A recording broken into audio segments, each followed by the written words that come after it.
15 বছর পর আমার আম্মুর সাথে আমার দেখা হয়েছে। আমি জানতাম যে আমার আম্মু মারা গেছে। তো 15 বছর পর যখন আমার বয়স 15, তখন আমার আম্মুর সাথে আমার লগে দেখা হয়েছে। হে আমার দেখতে আইছিল। তখন আমার আব্বু কইছে যে আমার আম্মু জীবিত আছে। তখন 1 বছর হয়েছে আমার আম্মু মারা গেছে, আত্মহত্যা করছে। কিল্লে গায়ে সেটাও আমি জানি না, কারণ আমি তো ওনাদের সাথে থাকতাম না। ফয়সাল জন্মের পর থেকে মা ছাড়া ছিল।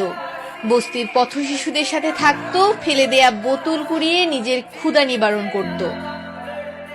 তো ছোট থেকে একলা একলা ছিলাম, তো মা ছাড়া।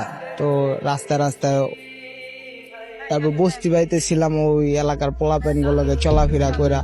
ওরা সবাই বোতল মোতল টোকাইতো, তো ওগুলোকে যাইতাম।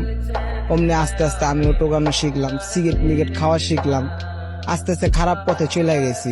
মানিকনগর একটা সরকারি স্কুল আছে, ওই বিস্কুটের লোভে গেতাম। তখন তো ছোট ছিলাম অনেক, বিস্কুট দিত স্কুলে, ওই বিস্কুটের লোভে লোভে গেতাম। যাইলে বিস্কুট দিলে পরে স্কুলে তা পড়তাম, ওই বিস্কুট বেশি চালাইতাম। আজকে 6 বছর ধরে আমি রাস্তা, 6 বছর আমি একবারও বাসায় বাড়ি চাইনি।